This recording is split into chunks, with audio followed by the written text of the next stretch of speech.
Bonjour Issachar, voilà, c'est un Bonjour plaisir Farsi. de se retrouver de nouveau Plaisir partagé. dans ce beau décor naturel. Et aujourd'hui, nous avons une invitée spéciale, une amie, Eva, qui a des questions à te poser. Donc, Avec c'est plaisir. parti. Je suis très content qu'on ait une invitée Voilà. pour cette interview. Après plusieurs invités hommes. Voilà, comme ça ça pourra peut-être plus parler aux femmes, tout ça. Et puis c'est souvent les femmes qui donnent l'impulsion pour les changements. Donc c'est très bien. Déjà un essor. Ouais. Puis aussi, c'est bien que des hommes entendent ce que les femmes pensent. Aussi. Ça peut servir. Aussi. Enchantée. Enchantée, Eva. Je me suis intéressée donc à votre parcours qui est fort intéressant et qui va certainement aider les besoins communautaires actuels. Déjà, ma première question, c'est dans le judaïsme, enfin notre religion, tout est accentué, tout est autour de la famille. Toutes les fêtes, les événements, tout est autour de la famille. Et en fait, on a un contexte assez difficile dans le sens, par exemple, pour les chidours. C'est très difficile de trouver un garçon ou une fille bien parce qu'il y a des exigences ou parce qu'on n'est pas préparé au mariage ou on ne se rend pas compte de la difficulté de ce que c'est que le couple. Ou alors, on a aussi un conte de fées dans la tête et on pense que ça va être exactement ce qu'on s'imagine en fait. Alors, il y a une pression communautaire aussi par rapport au mariage, par rapport à trouver un bon conjoint. Donc, ma première question, c'est si à 20 ans, si on va dire à 30 ans, à 20 ans, on s'imagine qu'on va être marié et le temps passe, et à 30 ans, on n'est toujours pas marié. Donc, par souci de la pression externe, mais aussi par la souci que nous-mêmes, les femmes, les hommes, on se met la pression, on veut se marier, mais on a des difficultés externes parfois, ou alors aussi parfois internes, qui viennent de nous aussi, parce qu'on a aussi parfois des blocages mentaux, des fausses croyances et des préjugés ou des croyances limitantes. Donc, mais par souci, parce qu'on veut rentrer dans le moule, on veut rentrer dans le moule de la société, on va pas être amené à choisir la bonne personne en fait. Donc, comment justement gérer cette pression-là ? C'est une très bonne question. C'est une très bonne question parce que y a beaucoup de mariages qui se font pas dans le bon cadre. Alors, moi je veux dire deux choses. D'abord, première chose, quand on est déjà dans la situation où on a fait un pas et on pourrait regretter, je pense que c'est très important de se rattacher à la Emouna, à la foi en Hachem. Déjà, la première chose, je pense que c'est quelque chose qui est très important. Et on a beau faire toutes les thérapies du monde et tous les parcours du monde, la foi en quelque chose de plus grand et plus fort, ça permet toujours de prendre du recul et d'avoir une perception différente. Ça, c'est la première chose. Mais pour vraiment répondre à votre question, je pense que, en fait, tout ce que vous dites là, ça découle d'une mauvaise gestion de ce qu'on ressent, de nos émotions. C'est-à-dire que quelqu'un qui va se forcer à se marier, qui va se forcer à entrer dans une relation, à s'engager dans une relation pour X ou Y ou Z mauvaise raison, il s'écoute pas lui-même, il n'écoute pas ses propres émotions. Et donc je pense que si on veut vraiment aller mieux dans sa vie, prendre des meilleures décisions et aller de l'avant, s'il y a une chose à faire aujourd'hui, c'est un travail sur la gestion des émotions. Et ça impacte tous les aspects de la vie, la gestion des émotions. C'est pas quelque chose qui est contre la Emouna, qui est contre la Torah, qui est sorti de nulle part. Mais c'est quelque chose qu'on a beaucoup oublié dans les dernières années et les générations précédentes. Voilà. Je pense que la gestion des émotions, c'est quelque chose qui va être très important. Et donc, je pense que le cœur sait, et donc en fait, si on se force à faire quelque chose qui va nous porter préjudice, c'est qu'on n'a pas écouté son cœur. Merci pour ce retour qui est très intéressant. Une fois maintenant qu'on a franchi le pas, qu'on est rentré dans le grand bain, souvent la première année de Shana Rishona, la première année du couple, c'est une période où on ajuste nos violons. Et donc, généralement, donc on va essayer de comprendre l'autre, de savoir comment il fonctionne, quels sont ses schémas internes, ses fonctionnements internes. Donc, il y a des frictions qui apparaissent. Et quel est le bon moment, donc dans ce cas-là, pour consulter un thérapeute? Est-ce que c'est dès le début de la vie maritale, de la vie conjugale? À quel moment, en fait, on va dire que c'est le bon moment pour consulter? Le bon moment, c'est quand on en a besoin. Voilà. Il n'y a pas de bon moment et il n'y a pas d'interdiction ou de honte à aller voir un thérapeute juste pour améliorer sa vie de couple alors qu'on n'a pas de réels problèmes conflictuels dans le couple. Maintenant, ce qu'il faut comprendre, c'est que la première année de couple, elle a toute son importance parce que on passe par plusieurs phases, en fait. Il y a la phase quand tout se passe bien, juste après un mariage, juste après qu'on se soit engagé, etc. Il y a ce qu'on appelle la phase de lune de miel où tout est beau, tout est rose. Et en fait, chacun a une perception de l'autre qui s'est fait dans sa tête. Il s'est fait dans son imagination une perception de l'autre qui va être très peut-être artificielle et voilà. On gomme toutes les imperfections et tout ça parce qu'on est en pleine fusion, on est heureux, on est très amoureux. Et à la suite de ça, la routine s'installe et il y a ce qu'ils appellent les psychologues la phase de désillusion. Enfin, il y a plusieurs noms pour ces différentes phases. Mais il y a une sorte de désillusion qui arrive à un moment où on se rend compte que l'autre, finalement, il existe tel qu'il est et l'image que je me suis fait de lui, c'est peut-être pas tout à fait la réalité. Donc, c'est le moment où les frictions apparaissent. Et après ça, on peut soit bien gérer les frictions et on accorde nos violons, comme vous avez dit, ou bien on laisse les frictions s'installer et ça part jamais. Donc en fait, quand on est conscient que son couple il va passer par ces phases, déjà je pense que c'est une bonne chose. Donc aller voir un thérapeute de couple au plus tôt, ça va nous permettre de savoir et de connaître ces différentes difficultés auxquelles on va être confronté quasiment quoi qu'il arrive. Parce que même le meilleur des couples, il y a forcément des choses chez l'autre auxquelles on ne s'attendait pas.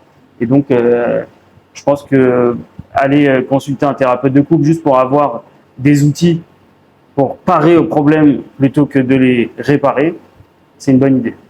C'est pas courant, mais c'est une bonne idée.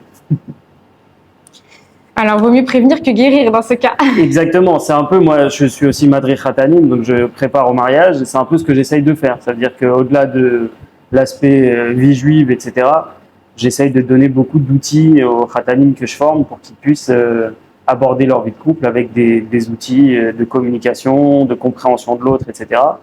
Après, vous disiez dans votre question, on essaie de comprendre ces schémas, etc. Je pense qu'il ne faut pas non plus trop rentrer dans la psychologie de l'autre parce que ça peut être un peu lourd des fois à porter quand on rentre trop dans la psychologie de l'autre. Mais ce qui est important, c'est comprendre l'autre. Comprendre l'autre, c'est le plus important. C'est ça qui permet de se sentir en sécurité. Quand on sait qu'on est compris, on se sent beaucoup plus en sécurité et la relation elle est beaucoup plus calme et apaisée. Est-ce qu'il y a des ouvrages, des livres comme ça qu'on peut lire? Là, de tête comme ça, j'en ai pas. Mais il y en a tellement. Faut pas hésiter à lire et à se faire ses idées. Il n'y a pas de Bible du couple. Après, dans la Torah, on a énormément de choses sur le couple parce que c'est une valeur qui est très très importante. Donc, on peut aller chercher un peu partout. S'il y a des cours que je peux recommander, c'est les cours de Rav Ben Chetrit. Ils sont aussi simples que profonds. Il arrive à apporter des choses très profondes avec une simplicité qui est à la portée de tous. C'est très très accessible, mais c'est quelque chose de très profond. Et puis voilà, faut pas hésiter, même en anglais, vous écoutez les cours de Y.Y. Jacobson, il est incroyable sur les relations de couple. En Israël aussi, il y a des gens exceptionnels. Il faut aller chercher, il faut aller se documenter, il faut pas prendre les choses pour des fatalités. Ce que je constate moi beaucoup aujourd'hui, c'est que les gens ils se disent c'est comme ça. Voilà. Moi mes parents ils se sont toujours arrachés la tronche, mes grands-parents aussi, donc moi je vais continuer à faire la même chose et il n'y a pas d'autre option. Je pense que ce qui est important, c'est de prendre conscience que on a la possibilité de prendre en main sa vie plutôt que de la subir. Merci beaucoup, Sarah Hardy. Lorsqu'un couple il vient donc, dans une thérapie, il franchit le pas, la porte de votre cabinet, généralement, il y a parfois, enfin de temps en temps, qu'il y a un qui va porter l'autre, on va dire, qui va pousser l'autre à venir. Parce que justement, l'autre personne n'est peut-être pas consciente de ces difficultés. Alors, est-ce que vous sortez, entre guillemets, de votre neutralité et est-ce que vous allez prendre parti si vous jugez cela nécessaire? Alors, ce qu'il faut comprendre, c'est qu'un thérapeute, il n'est jamais réellement neutre parce qu'il a, il a toutes ses valeurs en lui et ces valeurs, elles font qu'il n'est pas, il n'est pas réellement neutre. Donc, quand on va voir un thérapeute, on va le voir aussi pour ses valeurs. On ne va pas choisir n'importe quel thérapeute. Donc, la neutralité, c'est la neutralité dans le parti pris. On ne va pas prendre le parti de qui que ce soit, à moins que, à Dieu ne plaise, il y ait de la violence ou des trucs comme ça, où à ce moment-là, bien sûr, on est tenu de protéger les personnes qui viennent à nous. Sinon, c'est non-assistance à personne en danger. C'est interdit par la Torah et par la loi. Mais hormis ces cas-là, on ne prend pas de parti, parce que si on prend un parti pour l'un, ben on tue l'alliance avec l'autre. Donc, je pense que c'est important dans ces situations-là de tout faire pour créer une alliance avec celui qui est moins volontaire et faire comprendre à celui qui est volontaire, qui a fait le travail d'amener le couple jusque-là, etc., de lui faire comprendre que il a fait un beau travail de pousser tout ça, mais lui, ce qu'il peut faire, c'est ce qui est sa responsabilité. Faire changer l'autre, c'est pas un objectif et c'est pas notre responsabilité. Donc, si on aborde une thérapie de couple en pensant qu'on est là pour faire changer l'autre parce qu'on a identifié des problèmes chez l'autre, on va pas y arriver. On va pas y arriver. Donc, certaines fois, oui, il y en a un qui va donner l'impulsion pour que la thérapie elle démarre. Comme je disais au début, c'est souvent les femmes parce que les hommes naturellement, ils sont plus de nature à se taire et à encaisser. Les femmes, elles se taisent pas. En général, hein, c'est un cliché un peu que je dis, mais c'est un constat aussi que je fais. Donc, si une femme, elle a réussi à attirer son mari, elle l'amène dans mon cabinet, ben, moi, ce que je l'aiderais à faire, c'est comment elle peut faire en sorte d'améliorer la dynamique. Et puis l'autre, ben, il suivra. Et en fin de compte, quand il y a une dynamique qui est un peu dysfonctionnelle, quelque part, c'est qu'il y a un manque de maturité. Et donc, le premier qui va prendre ses responsabilités et qui va donner l'impulsion positive dans la relation, qui va apporter un peu de maturité émotionnelle et relationnelle. Alors c'est vrai qu'il va se dire ah oui, ben pourquoi c'est encore moi à faire des efforts? Oui, mais en fin de compte c'est celui qui gagne. Celui qui s'y met en premier, c'est lui qui gagne parce que c'est lui qui a apporté la maturité et l'autre finira par suivre. L'autre finira par suivre. Donc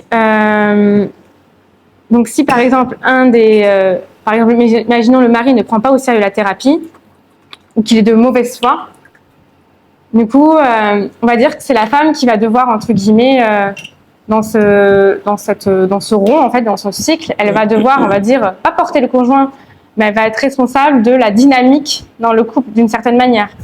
C'est pas qu'elle va être responsable, ni qu'elle va porter l'autre, c'est que, en fin de compte, elle est dans cette relation. Simplement, on peut lui donner la possibilité de faire un choix. Est-ce que je me résigne à subir mon couple et à regarder le problème grossir et grossir avec le temps? Ou est-ce que je me dis, bon, de toutes les manières, je suis là, je fais partie de ce couple, je ne suis pas un invité, donc si je fais partie du système, bah, je prends ma responsabilité dans le système. Après que l'autre prenne ses responsabilités ou pas, c'est pas à moi d'être responsable de ça. Donc en fait, c'est une question de maturité, de prendre ses responsabilités en main. C'est pas d'avoir la responsabilité de la relation, ni de porter le couple, etc. Non, c'est de se rendre à l'évidence qu'on est dans une relation, on est dedans, et donc on prend ses responsabilités. Soit ça nous convient et on essaie de faire un travail pour améliorer les choses, soit ça ne nous convient pas et on quitte. Mais on prend ses responsabilités. Ne rien faire, c'est pas forcément prendre ses responsabilités. Après, il y a des cas où c'est peut-être une bonne idée de rien faire et de laisser le temps à l'autre de faire le travail. Mais dire non, moi je vais pas essayer d'arranger les choses, je vais pas essayer de faire ma part du travail parce que de toutes les manières l'autre il fera rien, etc. Bah, c'est un abandon de poste, quoi. Parce que c'est pas parce que si on est dans une équipe, on travaille, c'est pas parce qu'il y en a un qui travaille pas que moi ça me libère de mes obligations. Donc c'est vrai que c'est difficile. C'est difficile de faire le travail quand l'autre ne le fait pas. Mais ça fait partie de nos responsabilités. Vous avez dit justement que, imaginons la femme, elle prend, donc vous avez dit que si elle prend ses responsabilités, le mari, que l'autre forcément, le conjoint, il va suivre. Est-ce que vraiment dans tous les cas, le conjoint il suivra? Dans tous les cas, je peux pas l'affirmer. Je suis pas magicien ni prophète. Mais ce que je pense, c'est que dans énormément de cas, un couple qui a des difficultés, dans un couple qui a des difficultés et qu'il y en a un qui est pas très volontaire, c'est souvent qu'il est un peu désespéré. Donc il peut le cacher par manque de volonté ou il fait semblant d'en avoir rien à faire, etc. Mais je pense pas qu'un homme normalement constitué, il soit heureux et épanoui de voir sa femme malheureuse. Et donc en réalité, quand vous allez avoir un couple qui va venir avec l'un qui est très volontaire, qui veut du changement, etc., et l'autre non, parce que c'est valable vice-versa. Je ne pense pas qu'il y ait une femme qui soit heureuse et épanouie de voir son mari malheureux. Donc, quand il y en a un qui est volontaire et l'autre moins, je pense que celui qui est moins volontaire, c'est juste qu'il ne se rend pas compte. Il se rend pas compte qu'il y a une possibilité et qu'il y a un avenir plus positif qui est envisageable. Donc en fait, c'est pas de la mauvaise foi, c'est pas, c'est maquillé par ça ou ça peut paraître comme ça, mais je pense qu'un bon thérapeute, il arrivera à montrer à la personne qui est pas très volontaire que il y a autre chose qui est possible et il y a un avenir plus positif qui est possible. Merci beaucoup pour votre réponse. Dans le cadre de votre thérapie, parfois, comme vous l'avez dit, il y en a un qui a plus peut-être besoin d'être coaché ou d'être suivi que l'autre. Parce que l'autre, il a déjà compris sa responsabilité et l'autre, il n'est pas du tout conscient en fait. Alors, est-ce que, dans ce cadre-là, par exemple, est-ce que vous allez faire une thérapie avec seulement l'un des deux conjoints? Est-ce que ça vous arrive? Et après, vous les revoyez tous les deux dans une séance ultérieurement? Oui, ça peut arriver. Alors, il y a des cas où on va pas le faire. Par exemple, en général, si on démarre une thérapie individuelle avec une personne, on va éviter d'enchaîner sur une thérapie de couple parce que forcément, l'alliance, elle est biaisée parce qu'on connaît la personne depuis longtemps. Mais si on démarre une thérapie de couple et puis qu'on se rend compte qu'il y a besoin d'une séance individuelle avec l'un ou l'autre pour pouvoir améliorer certains points ou donner des clés ou qu'il y a un échange sans que ça soit quelque chose qui va venir impacter négativement, alors oui, on le fait. Mais maintenant, voilà, je sais qu'il y a certaines personnes qui refusent de le faire. Je pense que ça dépend de l'approche thérapeutique. Ça dépend de l'approche thérapeutique. Je pense que quand on a une approche thérapeutique qui va rester le plus neutre possible et qui va vraiment être axée sur la volonté des personnes qui poussent la porte de notre cabinet, on peut réussir à faire un travail qui va être tantôt un travail de couple, tantôt un travail individuel, sans perdre le fil et sans prendre parti pour l'un ou pour l'autre. Merci beaucoup. On remarque aussi qu'il y a de plus en plus de familles recomposées. Il y a beaucoup de deuxième mariage. Enfin, il y en a de plus en plus. Et dans un deuxième mariage, donc c'est généralement beaucoup plus fragile, le deuxième mariage. Parce que il y a des données, il y a un passé, il y a un passif, il y a des données qui n'existaient pas dans le premier mariage, qui maintenant sont présentes dans le deuxième mariage. Donc, comment, dans un deuxième mariage, avec par exemple des enfants au milieu, des enfants avec un ex-conjoint, comment doit se placer le couple? Donc, quel est le positionnement du couple avec les enfants au milieu, en fait? C'est une question complexe. C'est une question complexe et je pense que tout est question d'équilibre. Parce que, et c'est comme tout dans la vie, tout est question d'équilibre. Après, voilà, vous dites un deuxième mariage, c'est forcément plus compliqué. Pas forcément. Il y a des gens, justement, qui sortent d'une première relation, qui en ont appris beaucoup sur eux, et fort de cette expérience, ils arrivent dans un deuxième mariage beaucoup plus mature, émotionnellement, relationnellement, et donc le deuxième mariage, il va être beaucoup plus fluide que le premier. Il y en a qui n'ont pas forcément pris la leçon, qui n'ont pas réussi à prendre la leçon, et donc le deuxième va être plus compliqué. Donc je ne pense pas qu'on peut émettre de règles à ce sujet. Après, voilà, je pense que tout est question d'équilibre et Je pense que, encore une fois, la question des émotions, elle a beaucoup sa place. Parce que un enfant qui sent qu'il a sa place et qu'il a toute sa légitimité, le fait qu'il y ait un nouveau conjoint, ça va pas forcément le déranger. Au contraire, il va être content de voir un couple épanoui et de voir son parent qui n'est plus seul. Et c'est pareil, un conjoint à qui on donne toute sa place et qui on donne toute sa légitimité, on a beau être très attaché à nos enfants, ça va pas l'impacter le fait d'avoir des enfants qui viennent d'un autre mariage dans le foyer.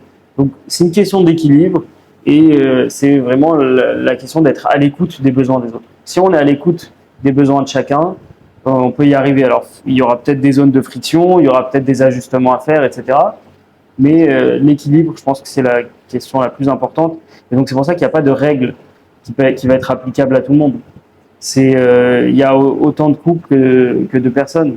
Donc il n'y a pas de règle qui va être vraiment applicable. Je pense que rechercher l'équilibre, c'est la chose la plus importante.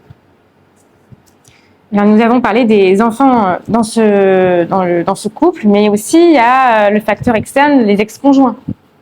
Il y a toujours les ex-maris, les ex-femmes qui sont pas loin. Donc comment ça peut être aussi un motif de friction. Donc comment en fait préserver le couple justement de ce motif-là? Les ex-conjoints, ça peut être un problème comme ne pas l'être, parce que je pense que quelqu'un qui va être en relation avec quelqu'un qui a un ex-conjoint, au contraire, s'il trouve que malgré la séparation, etc., on reste dans le respect et on gère convenablement les choses, au contraire, ça peut être quelque chose qui va être très respectable aux yeux du nouveau conjoint, et donc ça peut au contraire apporter à la relation. Après, si on s'engage dans une relation avec quelqu'un qui sort d'une relation précédente, c'est important de s'assurer que les choses ont bien été faites et que la personne est bien passée à autre chose avant de s'engager dans cette relation-là. Je pense que c'est important de questionner, de parler, de tester, etc. pour être sûr de savoir dans quoi on s'engage. Mmh. Et pour une personne, on va dire, qui se prépare à un deuxième mariage, que lui conseillerez-vous pour un épanouissement dans le deuxième chapitre de sa vie? Moi, je conseillerais deux choses. Première chose, c'est d'essayer de comprendre ce qui n'a pas fonctionné dans le mariage précédent, mais de son point de vue à elle, pas du point de vue de l'autre. Et que cette personne-là, ça veut dire aller se focaliser sur ce que l'autre a amené comme dysfonctionnement. Je pense pas que ça aide. Je pense vraiment se focaliser sur qu'est-ce qui, moi, ne m'a pas convenu dans cette relation, qu'est-ce que moi, j'accepterai pas dans une relation future, à quel moment, moi, je me suis pas écouté, à quel moment, moi, je me suis pas convenablement exprimé, etc. Donc, faire un travail sur soi sans se focaliser sur l'autre, parce que l'autre, c'est quelque chose qu'on pourra jamais changer. Et la deuxième chose, je pense que c'est une fois qu'on abordera une nouvelle relation, de bien s'assurer, comme on a dit, que la personne en face, et si c'est aussi une personne qui est dans une deuxième relation, de bien s'assurer qu'elle est passée à autre chose. Alors, ce que tu dis, souvent, le travail qu'on fait sur les autres, c'est le réflexe humain. On travaille sur l'autre et du coup, ça les empêche de faire le travail sur eux. Bien sûr. C'est toujours la faute de l'autre, et du coup, je me remets pas en question et je passe à côté de corrections que je pourrais faire dans ma personnalité, dans mon comportement, qui permettront justement d'avoir un redémarrage, un deuxième mariage réussi. Ouais. Bah ouais. C'est général, hein, c'est professionnel, familial, on cherche toujours. Oui, après, en même temps, c'est naturel, parce qu'un travail sur soi, ça va demander forcément des efforts, et inconsciemment, on évite l'effort. L'être humain, il est fait pour éviter l'effort au maximum. Donc, c'est comme ça qu'on est câblé. Notre cerveau, il est câblé pour éviter l'effort. Et aussi éviter la culpabilité. Mais c'est un effort. Porter de la culpabilité, c'est un effort. Parce qu'en fait, si je rentre dans le jugement, je prends par rapport à soi-même. Du coup, je vais rentrer dans le déni parce que je n'accepte pas mon manquement. Quoi. Exactement. Après, je suis comme ça, c'est la vie. Et ça permet de faire un constat et après d'essayer d'avancer. Et justement, en fait, inconsciemment, on ne veut pas faire d'efforts. Inconsciemment, et c'est plus facile de dire que c'est la faute de l'autre plutôt que de regarder là où on a aussi fait des erreurs. Mais justement, quel conseil pourriez-vous donner à une personne qui veut se marier, mais qui est encore dans ce mood-là, dans cette ambiance-là de c'est la faute de l'autre et c'est pas la mienne. En fait, il ne veut pas du tout grandir. Il n'est pas dans un schéma de je veux grandir, je veux me bonifier. Qu'est-ce que vous pourriez faire, entre guillemets, pour sensibiliser les personnes qui sont comme ça, pour être amenées à changer? C'est une grande question qui est très, très, très complexe, mais si vous avez une phrase pour résumer ça. Je pense que la question que vous posez, elle est même plus vaste, parce que c'est pas seulement quelqu'un qui va s'engager dans une deuxième relation qui va être concerné par ça. Je pense que c'est tout le monde qui va être concerné par ça. Et encore une fois, c'est une question de maturité. C'est une question de maturité et il n'y a rien de mal ni péjoratif à manquer de maturité dans certains aspects de sa vie. Souvent, quand on manque de maturité dans certains aspects de sa vie, c'est que enfant, on a manqué de quelque chose. Et ce petit enfant, il n'a pas forcément grandi. Et donc, on se balade avec une part de nous qui a un enfant de 5 ans ou un enfant de 8 ans. Donc, forcément, c'est difficile. Et plus on grandit, plus c'est difficile d'avoir en soi une part d'enfance qui n'est pas réparée. Parce que l'écart entre notre âge réel et notre blocage émotionnel, il grandit et plus il grandit, plus c'est difficile. Donc, je pense que dans tous les aspects de la vie, on pourra un jour se rendre compte qu'on a une part d'enfance qui a été blessée, qui a jamais été soignée. Et si on sent qu'on est dans un schéma un peu répétitif, un blocage un peu lourd à porter, il ne faut pas hésiter à aller chercher de l'aide auprès d'un thérapeute. Voilà, prendre un accompagnement, quelque chose qui peut nous aider à prendre conscience de choses, à évoluer, à mettre des mots sur l'avenir qu'on voudrait pour remplacer certaines choses qui nous dérangent, etc. Il ne faut pas avoir honte ou peur de se faire accompagner. Oui, parce que dans notre société, je ne sais pas si c'est français, mais dans notre société, se faire accompagner, on va dire que c'est un peu vu comme si c'était une faiblesse qu'on avait. Et ça veut dire que tu n'es pas, entre guillemets, assez fort. Et en fait, c'est pas une question de mon opinion, c'est pas une question de faiblesse, c'est une question justement de authenticité et de ne pas hésiter à, entre guillemets, se mettre à nu pour justement grandir et se bonifier, parce que en fait, le travail qu'on doit faire dans cette vie, c'est grandir et se bonifier et justement de voir nos zones de faiblesse. C'est vraiment notre tikkun aussi. C'est une question peut-être de réparation. Moi, justement, je dirais que la force, elle est là. C'est une grande force d'aller affronter ses faiblesses. Quelqu'un qui va masquer ses faiblesses, il va peut-être passer pour quelqu'un de fort, mais pour moi, c'est pas une force. Pour moi, c'est de l'abandon, en fait. Quelqu'un qui se retrouve face à une difficulté et qui fuit, on peut avoir l'impression de l'extérieur qu'il est très fort et puis voilà, il n'y a rien qui le brise, il n'y a rien qui le fait plier. Mais pour moi, la faiblesse, elle est là. Et c'est pas quelque chose de mal, la faiblesse. On a tous des moments où on est faible. Si demain je vous demande de lever 200 kilos, c'est une forme de faiblesse. Bon, est-ce que c'est grave d'être faible? Non. La question, c'est qu'est-ce qu'on en fait? Le jour où on se rend compte qu'on a une faiblesse sur quelque chose, qu'est-ce qu'on fait de cette prise de conscience? Est-ce que cette prise de conscience, elle nous fait travailler? Ou est-ce que cette prise de conscience, on laisse le Yetzirah, on laisse le mauvais penchant nous dire de toute façon, tu y arriveras jamais. Donc on s'installe dans nos lauriers pourris et on dit voilà, la vie elle est comme ça et puis ça changera jamais. Donc au contraire, moi je pense que c'est une grande force de réussir à faire un travail une fois qu'il y a une prise de conscience. Déjà la prise de conscience, c'est une grande chose, mais d'avoir le courage d'aller affronter ses faiblesses, ses blessures, etc. Pour moi c'est d'une force inimaginable. parce que c'est un moment où on va être vulnérable, c'est un moment où on va pouvoir ressentir des sentiments qui sont difficiles, de la tristesse, de la colère, de la honte, etc. Mais le fait d'aller se nettoyer de tout ça, pour moi, c'est une grande force. Merci beaucoup, Sarah Hardy. En fait, on réalise que se marier, c'est pas comme ça. Alors, c'est un peu trompeur parce qu'au début, comme tu as dit, on a des lunettes déformantes, c'est-à-dire on grossit les qualités, on diminue les défauts, on idéalise beaucoup, et puis on a l'impression que ça va être comme ça, naturel, quoi.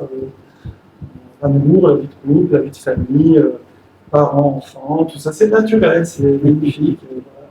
Et si c'est pas comme ça, c'est qu'il y a un bug, c'est qu'il y a un problème. Non, en fait, c'est un travail, quoi. Ouais, alors je rebondis sur le fait que au début, on a comme vous dites, on a des lunettes qui déforment et qui vont idéaliser un peu. Je pense qu'il ne faut pas aborder ces moments-là comme des moments d'illusion et que c'était pas la réalité. Je pense qu'au contraire, il faut se rattacher à ces moments-là où on a vécu des choses très fortes, très fusionnelles, pour se dire, ok, ça vaut le coup d'aller bosser, ça vaut le coup d'aller souffrir un petit peu pour aller vivre en fait quelque chose qui va être encore plus fort. Ça va être encore plus fort parce que l'amour qu'on peut ressentir quand on se connaît à peine et que voilà, on est dans une illusion, comme on dit, l'amour aveugle, etc. Où voilà, on va être dans une illusion, on va être très amoureux, on va être en pleine lune de miel. Ça a beau être très fort, c'est beaucoup moins fort qu'une relation qui s'est construite, dans laquelle on a travaillé, dans laquelle on sait travailler pour que la relation elle évolue, etc. Ça n'a rien à voir. C'est beaucoup plus fort. Donc en fait, je pense qu'il faut pas forcément prendre ces moments-là et ces pensées-là qu'on a eues, ces illusions un peu qu'on a eues au début, comme quelque chose, c'est de la gaminerie ou c'est quelque chose d'un peu négatif. Au contraire, je pense que ça fait partie de ce qui nous permet de se recharger en fait. Et de se rattacher à des moments où on a été heureux pour se dire, bon, ça vaut le coup d'aller bosser pour obtenir mieux. J'ai remarqué que souvent les couples qui ne veulent plus faire l'effort, quand ils discutent, je ne suis pas en mode de thérapie ou des choses comme ça, c'est des jeunes avec qui j'étudie, et des fois ils se confient. Et en fait, j'ai remarqué que souvent, ils nient même ce démarrage. C'est-à-dire, ils en arrivent à dire, c'est presque systématique, dès le début, j'ai vu que ça n'allait pas. Alors que souvent, ce n'est pas le cas. Il y a eu cette phase-là. C'est intéressant. Parce qu'effectivement, instinctivement, ils se disent, attends, s'il y a eu 6 mois, 1 an, 2 ans de bonheur, alors donc c'est qu'il n'y a pas d'erreur. C'est qu'il n'y a pas d'erreur de distribution, il n'y a pas d'erreur de Mazal. C'est que juste maintenant, j'ai pas envie de faire le boulot, alors je nie tout depuis le début. Voilà. Ah bah oui, c'est sûr que c'est plus pratique de dire que depuis le début ça allait pas, puis c'est une erreur de parcours, par exemple on passe à autre chose. Ça vient très très vite. Depuis le début, j'ai vu il y en a qui me disent le premier jour. Après peut-être qu'il y a des cas où c'est le cas, hein, je ne vais pas généraliser. Mais c'est quand même bizarre que, c'est surtout chez les garçons. Les garçons rencontrent ça très souvent, quand ils veulent divorcer, les plaisirs et tout, voilà, c'est un peu discuté, mais qu'est-ce qui se passe, etc. Non, en vérité, dès le début, c'était pas ça. Ça peut arriver, mais voilà. Je pense qu'à partir du moment où le parcours de notre vie nous a amené à une relation, c'est qu'il y avait quelque chose à faire. C'est qu'Hachem, il se trompe rarement dans les calculs. Alors peut-être que des fois, le calcul d'Hachem, c'est qu'on entre dans la relation, qu'on se sépare, et que parce que c'était comme ça qu'Hachem a décidé qu'on allait prendre nos leçons, peut-être. Mais voilà, quand on est avant, la Emouna, elle est là pour nous dire tout est possible. Quand on est après, c'est plutôt l'aspect bitachon, la confiance en Hachem, de se dire ce qu'Hachem a fait, c'était pour le bien. Et justement, quand on est après, quand vous dites on est avant, il faut y croire et il faut y mettre toutes les bonnes intentions. Mais quand on est après et qu'on a divorcé, alors c'est très dur cet échec, entre guillemets, de le voir, cet échec, et de dire mais en fait, pourquoi je suis passée par cette épreuve? Et c'est très très dur en fait de se confronter à c'est très très dur de positiver sur un échec. En fait. C'était une étape nécessaire, c'était. Là, un accompagnement thérapeutique qui va vous aider à aller chercher justement tout le positif qu'il y avait dans cet épisode un peu négatif, parce que un bon thérapeute, il va vous aider à voir qu'est-ce que ça vous a appris sur vous, qu'est-ce que vous avez pris comme leçon de ça, il va vous poser les bonnes questions, il va vous donner le bon contexte pour aller chercher ce qu'il y a de bien, parce que dans n'importe quelle situation, il y a du bon, il y a du mauvais. La question, c'est sur quoi on va se focaliser. Donc, des fois, on va être happé par le négatif parce qu'il est difficile à porter. Donc, l'accompagnement thérapeutique, il va être intéressant pour ça, pour essayer d'alléger le poids du négatif et donner plus de place au positif. C'est ça. Quand on a le nez dans le guidon, on ne voit pas forcément les bonnes choses qui sont autour. Exactement, ouais. Merci. Merci à pour vous. vos questions. Merci, Safra. Merci, Léa.